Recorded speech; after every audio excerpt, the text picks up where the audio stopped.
Hello and welcome. I am your friendly friend Bon, and today we're going to be talking about Sex Education, the Netflix series. I truly believe that Sex Education is one of the few Netflix series that are still good. I don't know what the hell Netflix does with its series, but they start pretty well and it's like downhill, but I think Sex Education is one that has kept a good reputation. Personally, I really like Sex Education. It's one of those shows that I'm really glad that exists because I think that it has done a really good job at explaining certain things about sex education. And season 3 it's out and I watched it like in 2 days and I'm gonna do a review right now. I will be dividing this video in kind of like two sections. The first one will be dedicated to me just talking about the characters and their storylines, and the second half will be about just like the general topics and themes of the season. I have my notes right here. You cannot see my laptop, but I have my notes right here.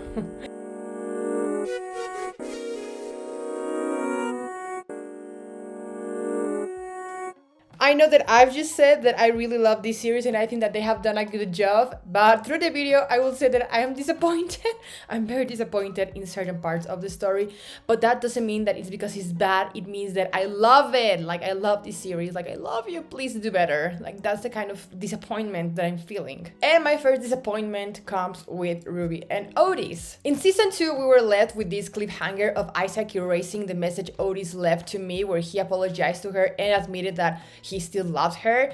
And I really believe that, there was going to be some issues between Maeve and Otis in this season for obvious reasons, but I never imagined that they will give Otis a new love interest and that the new love interest was going to be Ruby. For me, Ruby was one of the best parts of season 3, and it was kind of surprising first to see that she kept some kind of like intimate relationship with Otis, because I really thought that it was just going to be like a one-time thing, but it turned out that they kept, hooking up. And then the progression of the relationship between Ruby and Otis was so adorable, and it felt really, I don't know, like honest. It really felt like an honest relationship. The topic of Ruby being afraid of commitment because she has hidden so much of herself all her life, and then just having Otis, that he is this sweet, adorable kid, being there for her and accepting her as she is, and with everything that she has to offer, it really, really made me root for this couple. It was really nice to see.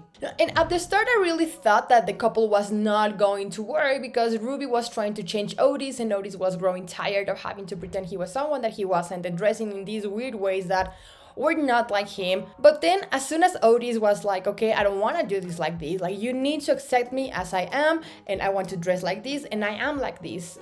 And Ruby didn't put up a fight. She didn't throw a tantrum or anything. She was like, well, okay, I think that I can convince people your jacket is cool. Like, it was a very Ruby way to say, okay, I will take you as you are. I really don't mind. Because she was only keeping a facade, and she was trying to make Otis keep a facade. As this went on and Ruby became more true to herself, or at least like she started to show her true self to Otis, she also let Otis show his true self. Also, having the show dealing with this topic of what happens when you love your partner but your partner still doesn't love you back was really interesting, but nothing meaningful really came out of it. We have some internal progression with Otis when he is emotionally responsible and decides not to lie, because that would only hurt her furthermore if she find out the wrong way. And two, he was really trying to make her see that just because he doesn't love her right then, it doesn't mean that he would never. I think that when you are younger, you have this conception that both parties need to say I love you at the same time, and it would be ideal, but the truth is that that doesn't happen all the time. But it's okay, and I really believe they were going to this route just to show how it's okay to be in a relationship where both parties are experimenting emotions at different times, but you can still make it work. So Ruby, instead of understand what Otis is saying, that if you give me more time, I will love you back, I swear, she breaks up with him, which makes sense because she's afraid of commitment. So this is clearly like a big heartbreak for her. Instead, she just like breaks up with him, doesn't give him a chance, and she's shoved to a side because Otis and Maeve are left in the middle of nowhere, and they kissed and they kind of get together, and we never hear of Ruby and Otis ever again in the series. in this season.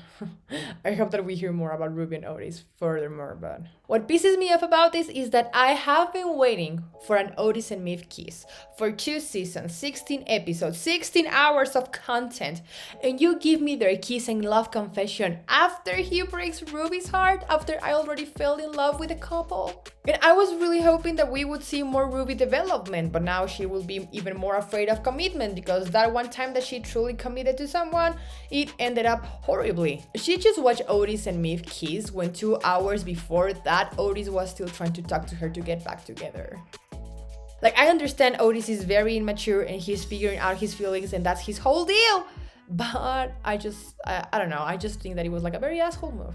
Talking about Maeve, I think that she was alright this season. I really think that Maeve is a character that doesn't grow a lot, but she goes through a lot all the time, and she's just like the type of character that has to go over many obstacles in her life using her inner strength. She has always been very emotionally mature in the show, and we already know this because she has gone through a lot since she was a little girl, so it's part of her character to be this like self-aware of her emotions. Her problem in this season is that she doesn't want help from anyone. She gets into a fight with Amy because Amy paid for her trip to France and she doesn't want Anna to help her or to move with her for the same reasons. And this is because she feels like she cannot depend on anyone because through her life, you know, she has never been able to. Everyone in her life have disappointed her. Her brother and her mother have been awful to her. So she really doesn't want to start depending on others because she's afraid that she will be left alone. She even says it in this season to Isaac that the number one rule with her is to never break her trust. We can argue that Maeve has gone through the same mark in all seasons, but at the same time, last season her mother had to leave again, and for what we understand, she was incredibly hurt by Otis because she doesn't know he apologized since the voicemail was erased. So it kind of makes sense because if you're someone with trust issues and everyone you happen to trust disappoints you, it's very easy to go back to close yourself. At the end of the season, she finally starts to accept help from others, and thanks to this, she is able to go to this special program in the United States. And I think it was kind of an asshole move to send Maeve to the United States right when Otis and her got together. But then again, it makes perfect sense with her character to choose her education before a boy. Maeve knows that she doesn't have the advantages or accommodations other kids her age might have, so she needs to work towards a better future by herself. Like, she really needs to focus on her studies and build something on her own for herself. So she does need to take every chance she can. And since we are talking about Maeve, let's talk about Isaac now. In season 3, we had very good arcs with hated characters like Ruby and Adam. I will go back with him. But with Isaac, we really didn't get the same treatment. And I really believe that it was going to be really hard to move Isaac to the good side of people after what he did in season 2. I mean, the only reason why Otis and Maeve didn't get together in season 2 was because of Isaac. So really, go ahead and try to change every fan of the show their mind about Isaac. It's going to be very difficult. I think that he was okay in this season. He was one of the weakest characters for sure. I don't feel like I learned anything new about this guy because I always knew that he had like this resentment towards other people, and in this season that is like kind of reaffirmed. He's not over Otis. He's still insisting me that, you know, they kind of belong together because they went through tough shit in life when you need more than that to make a relationship work. But well, you know, people fall in love in different ways. And yeah, I guess that he can cling to me, which was really good on him. He made her food until she forgave him. They had like a very sweet romance until Maeve was an asshole to him, and Isaac was like, okay, maybe my idea of love was not that correct. It kind of felt like Tom in 500 Days of Summer, you know, like you have like this misconception about this person. But I think that he was okay. I don't know if we were going to see more of him next season because really Maeve just moved out of the site where they met and she's now living in the United States, so I really don't know if we're gonna keep seeing him. Eric and Adam. Now this one is really chaotic. For every cute moment you had, you also had a fight. And this because just like Otis and Maeve, Eric and Adam are in 2 different places in life. Through the past 2 seasons, Eric has been getting very comfortable with his identity. He has been experimenting with clothing, colors, makeup, with his own sexuality. He has been letting his true identity show, and he's an extrovert and he's just like ready to go out and explore. But then you have Adam, who just discovered discover his sexuality, and he is many steps behind Eric. And add the fact that Adam has been one of the least emotional aware characters in the whole cast. He was an indifferent bully for a good chunk of the first 2 seasons, and it has been a trip to see his character development. But now, so what happens when you take a character that is ready to go out there and explore, and a character that is barely recognizing what he is feeling? You get chaos, obviously. Adam was taking very slow steps, getting comfortable with himself, and making some mistakes because he doesn't understand what's good, what's bad, how to work this out. And for some part, Eric was very patient with him. He always took him back, he talked to him, he was really trying to be a good boyfriend. But it's just obvious that they are not in the same page. And this shows because Eric really wants Adam to just come out to his family and do this and do that and come out with me wearing makeup and wearing this type of clothing, when Adam is not ready to be that open with his sexuality. And I think that we can all agree that it's never good to pressure someone into being more open with their sexuality if they're not ready for that. Especially someone like Adam, whose dad was pretty conservative. So Eric really wants Adam to just come out to his family so they can feel like a real couple, and Adam is not ready for that. And so Eric doesn't have the patience to wait for him. And the truth is that it's not his duty to wait for Adam if he is not in the same page. And this is confirmed when Eric cheats on Adam with that guy in Nigeria. Almost by the end of the season, these two break up because Eric comes clean to Adam and he realizes that he cannot be with someone like Adam right now. And I even think that Eric is so curious about his sexuality and who he is that I think it's best if he doesn't have a formal couple until he just settles down. And for Adam, he really needs someone that has the patience to guide him through these really unknown path for him. And I have a feeling that it's gonna be Regime. I have a strong feeling because that boy was holding on to Adam's poem in his hand and had the poem in his pocket. So I have a feeling it's going to be Regime the one to help Adam get comfortable with himself. And I'm so happy that Adam realized that he's good training dogs. That melted my heart. Gina and Jakov. It's Jakov, right? Jakov? Jacob? It's not Jacob. It's Jakov. Jakov. This is one of the worst storylines for me. I hate them. So basically, Jean is pregnant, and I thought that it was going to be cool to watch the whole co-parenting thing, questioning the traditional family format we have, and maybe even talk about what it means to be a family. But through the 8 episodes, the only thing they did was argue with each other over the smallest of things, and it really felt like they were agreeing with the other because they were like, okay, I want to stop fighting, so even though I do not agree with this, I will say I do because I don't want to create a fight. For the last character that I really want to talk about specifically, let's talk about Principal Hope. I don't like this woman and I feel no sympathy for her at all. With her, we get the argument of infertility, which is a very hard topic and problem for so many people in the world, and they kind of glossed over it. Hope is very frustrated because she has been trying for 3 years to have a baby and no method seems to work. But that doesn't justify she being a complete asshole, humiliating the students and decide to spread misinformation to make the students afraid of sex. Her excuse was that sex distracts younger people, so they shouldn't be having sex. We can say that Hope is someone that gets very frustrated when the rules and laws are not followed, and this can be seen in the anger she feels about her body because it's not doing the one thing that it is supposed to do, which is apparently giving birth. And there I was hoping that we could have had the argument of how not being able to birth a child doesn't take away from your value, from your womanhood, from your marriage, but we didn't.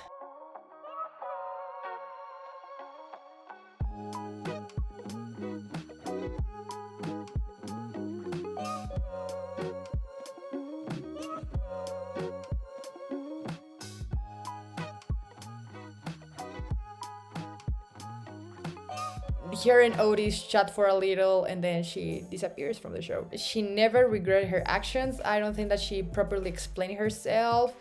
She is still bitter, and that's that on Principal Hope.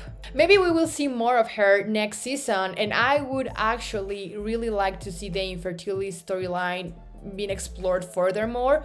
And maybe even we will dive into an adoption type of storyline next season. That would also be cool. Now let's head to more general aspects of season 3. In this third season, they focus a lot in how complicated romantic relationships can be, how diverse the problems can be, and how much sex can affect your relationship. For the past 2 seasons, we focused on the characters discovering themselves, but in this one, almost everyone is already in a relationship. Lily and Ola have this issue where Ola admits that she's not that into role-playing, or at least not all the time, and Lily really takes this to heart because we see that through all her life she has been called weird and not been like fully accepted, so this really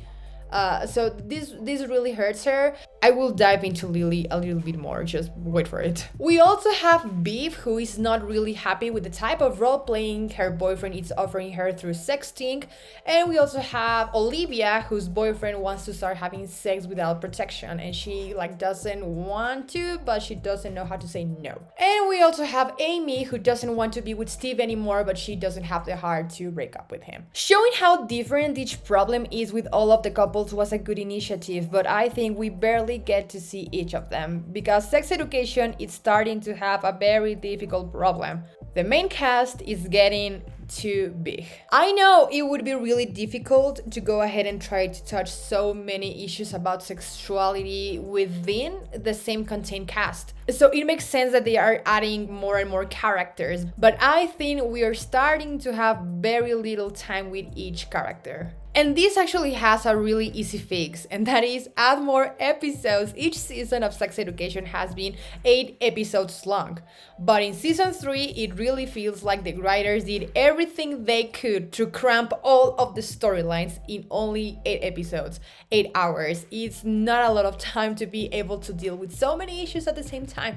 So I really think that the show would benefit to make like longer seasons, or maybe divide seasons into 2. I'm not a fan of dividing seasons, but maybe Sex Education could benefit from it. A couple more episodes would give the show the time to dive a little bit more into certain storylines and arguments that could really need it. And don't get me wrong, they did a good job at compacting all of the storylines, but at the same time, the pacing is where this suffers. It felt like this season was always in rush to get to the next point. I did see that a lot of people think that this season nothing really happens, that it's very lacking. But again, this has to do with the pacing, and if you have this opinion, you might think that I'm crazy for asking for more episodes, but listen to me. Since the writers do not have a lot of time with each of the characters, then that means that they cannot create big problems because they really need to work with the time that they have. This is kind of like a paradox. You need more episodes in order to make the season feel less boring. You know, since they have no time, they are not able to create bigger or more important problems to the characters because they will not have the time to deal with them in the season. And while we have a lot of characters, Netflix won't allow those storylines to go further to other seasons. Like the only storylines that can continue or create cliffhangers are characters that they know that they cannot erase out of the picture. So it does feel like this season nothing happened because there was no time for something to actually happen. So what they do was to create all of these mild, almost boring problems so there can be conflict, but not create a problem so complicated that they do not have the time to resolve it in this season. So again, having so many characters and so few episodes is really messing up with the pacing of the storylines.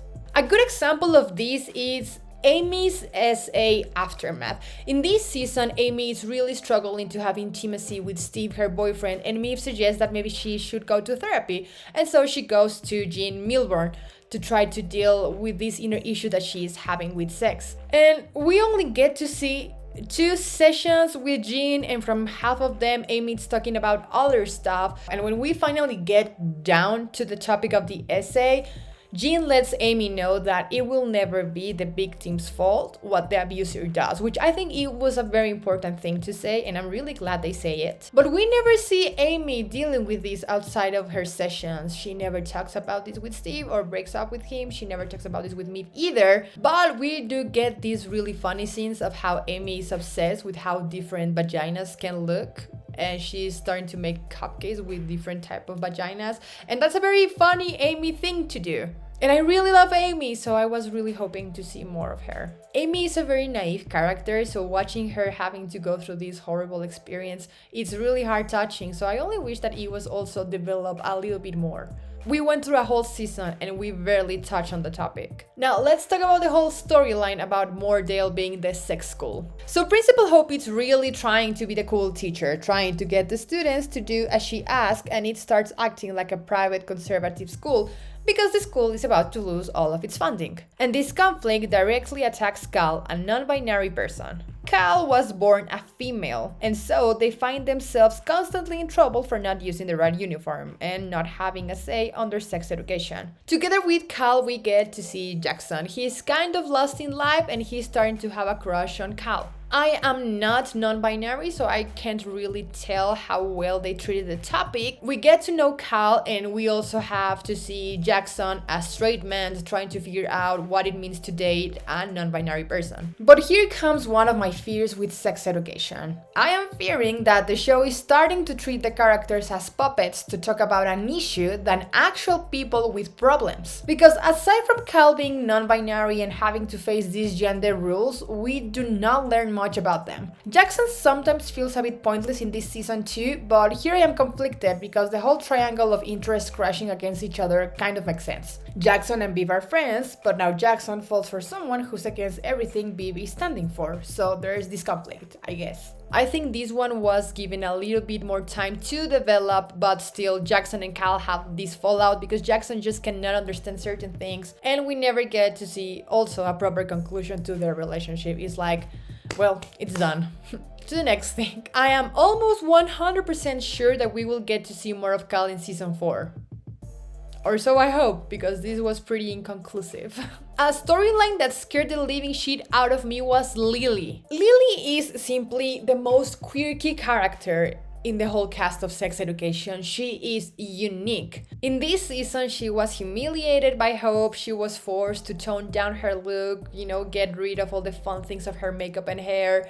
Ola told her that she would like to stop role-playing from time to time, and this really made Lily feel like she couldn't be herself and that she would never be truly accepted as she was, so she needed to get rid of those things that made her weird. And in those last episodes of the season where Lily stopped going to school, she was sitting on the floor, all pale and just super sad. It truly made me feel like something bad was going to happen to Lily, like she was going to do something bad to herself. If you have played Ducky Ducky Literature Club, you will know what I'm talking about. I was just feeling something like that was going to happen in Sex Education, and I was so afraid of Lily. Thankfully it didn't, but it got really dark for a moment. And now let's talk about the cliffhangers of season 3 and the future of season 4. So basically what happened was that they ruined open day of Moordale School, and basically since the sex school showed that it was still misbehaving in front of the news and everyone in town, Moordale lost all of its funding and it's going to close. Trying to make Moordale a conservative school was a good choice because it indeed caused a lot of conflict. But again, there's so much happening in the show that I don't think it impacted the series that much. I think it's pretty self-explanatory. I think next season we will start to see what is going to happen with the characters, if they're going to move to a different school or if they will be able to save this school. I'm really curious what's going to happen with that, and I just feel like season 4 will be like saving Moordale, the season 4 of Sex Education. And I mean, it's going to be pretty obvious if you have made it to this point of the video, but my least favorite cliffhanger of this season was the DNA test of Jean's baby. It was implied that apparently Jacob is not the father of the baby, and they do that right after we saw Ola coming to terms with her mother's death, with her new family. Like, she helped name the new baby, her new half-sister. She decided the name for her. They decide to tell us maybe Jacob is not the father after that. I understand you need to add some conflict, some drama into the story to make it interesting, but I really think that Jacob and Jean are enough drama of their own. They have been living together for months. They have been trying to make it work, and once everyone comes to terms with their new family, you throw a "You are not the father." That didn't make me happy. And as always, we get the same question. When are Miv and Otis going to be finally together? At this point, sex education's main conflict is these two getting together for realsies. For season 4, I am guessing that we are going to get to see some distance relationship issues between Otis and Miv. You know, like we're going to get some Otis trying to make things work and Skyping and trying to go visiting Miv. And then we will have Miv being like, well, you know, I'm busy with my classes and I'm busy knowing this new city to me because that's a really Miv thing to do. And you know, these two interests will start to crash against each other, you know, like Otis wants to do everything to keep in touch with Miv, but Miv interest is in her education and this new life that she's building. Now that I think about it, it's really admirable that they managed to cram all of these informations into 8 episodes. I cannot believe I have been talking for this long. This is why I respect the writers from Sex Education. They really did everything they could in 8 episodes. Kudos for them, I love them. I am giving Sex Education Season 3 a 7 out of 9. It was good overall, but again, I hope they add some couple more episodes for Season 4 because their cast and storylines would benefit to have some more air to develop and not go straight to the point all the time. Hi, it's Bon. I'm just here to remind you that I published a book. It's called I'm Not Being Honest. It's available on Amazon and Kindle. I would appreciate if you check it out. And if you don't like to read, maybe you can recommend it to someone who does. That was all. Thank you. But that was the video for today. I hope that you really like it. And if you do, please remember to give it a like and maybe subscribe and leave a comment to let me know what you think about Season 3 of Sex Education. Thank you so much for hanging out with me, friends. And I hope that you're having a splendid day. And I will see you on the next one.